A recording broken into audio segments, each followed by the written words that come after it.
Hello, I'm Sally Pointer, and welcome to the next instalment on my series of mending videos. Now, I am going to do some standalone videos on straightforward darning, patching and reinforcing, but I thought it might be fun to start with a quick look at some of the historic items in my collection. And today's video in particular is going to look at the Crescent patent darner. Now, before I show you this fearsome device, let's have a little think about what darning meant to our forefathers, mostly our grandmothers, I have to say. So this book will be familiar to quite a few people. It's Encyclopedia of Needlework. It was by Thérèse de Delamont, who first published it in 1886. It had lots of editions. This one's probably from the 30s, I think. It's still in slightly scruffy condition, but it's a very, very useful book. And if you only ever have one book on classic sewing techniques, this is quite useful. Now, she writes that the mending of wearable apparel and house and underlinen, though often a wearisome task, is yet a necessity to which every feminine hand ought to be carefully trained. And of course, today we'd include absolutely everybody in that. The best method of repair damage caused by the wear and tear of use or accident is an art quite as valuable as that of skillfully fashioning new articles.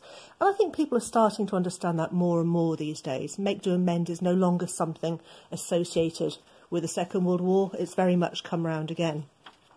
So darning is something she puts a lot of space to. She talks about classic methods, and we will cover that in a later article. But she also covers fancy darning, so damask darning, where you get really beautiful patterns. Invisible darning, which is really about making the join as small as possible. Preparing rents, how to turn patches in, all sorts of different methods. And she does this in a very straightforward way.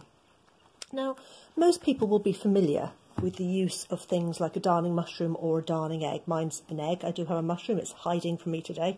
This one belonged to my grandmother and I still use it quite regularly. But today, the thing that I'd like to share with you is this. The Crescent patent darner for neat, strong and rapid darning, made by the Crescent Manufacturing Company in London. Now, I'm very lucky this set still has its booklet with it, and we get a clue to the date by looking at the adverts in this. So, of course, what you want to think about when you're darning are the state of your undies.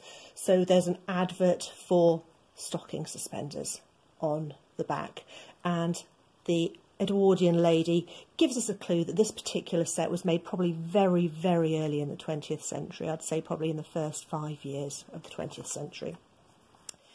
Now, the darner itself is a set of 3 tools. They've got a little bit of rust on them. It's not going to stop us using them. And, ooh, this one's falling apart very slightly. We won't worry about that too much. I might use one of the other ones for the demonstration. And we've got a set of pins that slide up and down onto a framework. Now, before you start worrying about what exactly I'm going to do with these, and I'm definitely going to use a different one for my demonstration, let's have a look at what the booklet actually says. So we've got a picture on the front of a very elegant hand. You always get elegant hands in these. Very important you've done your nails before you start your darning, just in case. Darning with ease and simplicity a rather huge hole in some poor chap's socks. Now, there's always a little bit of marketing, comes in different sizes, would have cost a shilling each or 2 and 6 a set. And the directions for use say, place the work over the block with the points drawn down and the lines of points on either side of the place to be darned, using a darner of suitable size for the work to be done. Right, let's get that sorted.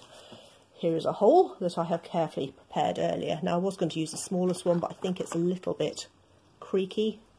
That one looks a little bit better.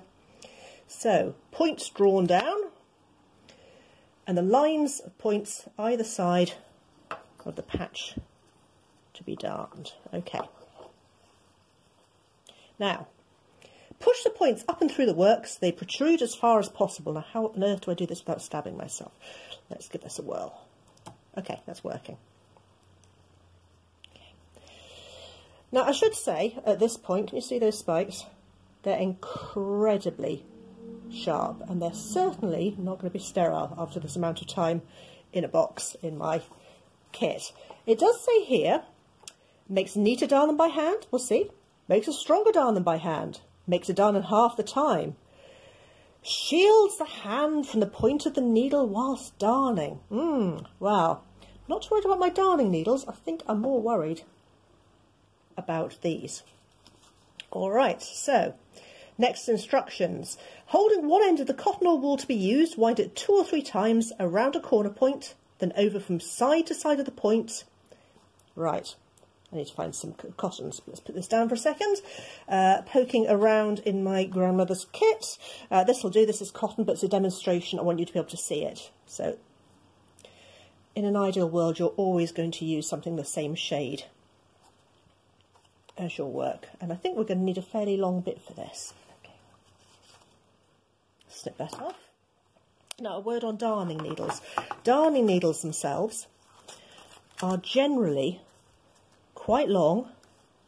They have a fairly large eye so you can get at them, and they're sharp. Don't be bamboozled into trying to darn using the sort of blunt needle that you sew up knitting with. It never works terribly well. Now I had a nice fine one to hand. There it is. I shall thread my needle and we shall take our life into our hands. Oh, can never thread needles on camera. Bear with me while I lick the end. Terribly hygienic in this day and age, but it's only me, and I will wash my hands afterwards. All right, back to our instructions. Okay, I have this pushed up. I have my spikes. I'm holding my hands in approved elegant fashion as best I can. And it says, starting from one end of your darning yarn, go round a spike 2 or 3 times, and then zigzag backwards and forwards. Okay. Well, this does take some dexterity. It's not just because I'm trying to hold this so that you can see what's going on. Oh no, I've lost my end already. Oh dear, I think I'll just keep a thumb on that. Trying again. No. Oh goodness. I've got to edit this, aren't I, so that you're not watching me trying to tie threads on for ages. Okay, let's try this again. So we're going to go backwards and forwards without stabbing ourselves around these spikes.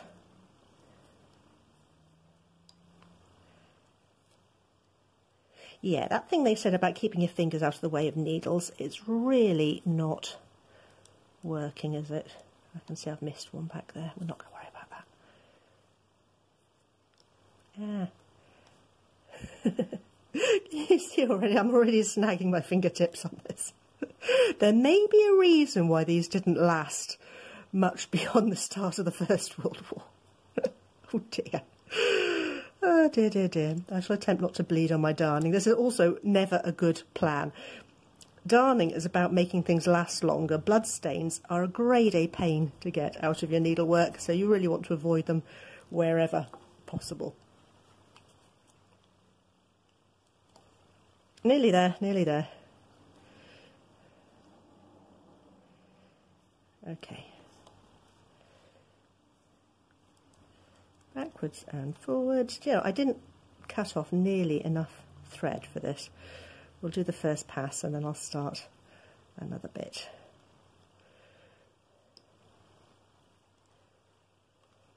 Okay. I also seem to have more pins on this side than the other. Now, whether that's... I don't know why that is. Okay, so having got this lined up, I now, whilst ideally holding my hands in an attractive fashion, need to weave under and over. This is supposed to save me time. If you watch, when I get round to making it, the darning video for more modern methods will compare my times. That's not a great first pass. Okay, ow, ow, ow. And I've stabbed myself again. Alright, so with darning you want to always try and catch some of the surviving fabric as you go, and I will attempt to do this. So I'm just going to do a couple of passes on this, then I'm going to turn the camera off while I finish almost to the end, because you don't need to hear me swearing at a piece of antique gadgetry. One more pass then on this one. And as far as practical, you want to try and follow a classic under and over pattern all the way along. I'm clearly not concentrating because this darn would not win any prizes. Oh, I've got a small cat. Hello, Guru. You definitely aren't helping with the darning.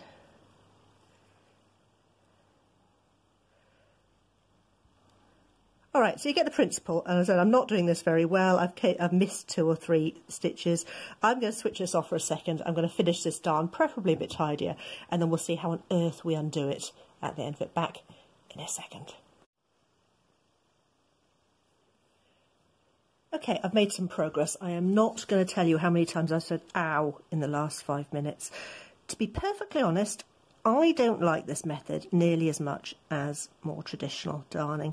I'm finding the perfectly flat surface quite hard to wiggle my needle back and forth on. This might actually be a case for some of the curved or slightly cranked darning needles you occasionally see out and about, which prior to this I've never personally seen a need for. But we're coming up on the last stage. Now, as I mentioned earlier, this is quite a gappy bit of darning. If I was doing this properly, I'd be using the same yarn that the sock's made out of, and it would fluff up after first washing to fill the gaps. This I've deliberately chosen to be a little clearer to see on the screen, hopefully. So I'm going to make this my very last pass. I'm quite close to the needles, or the spikes rather, and whilst my needle is working in and out quite well, I am hampered by not being able to put my fingers too close to this because of the spikiness. So, darn across with the darning needle until finished, beginning close to the point around which the cotton or wool was last taken.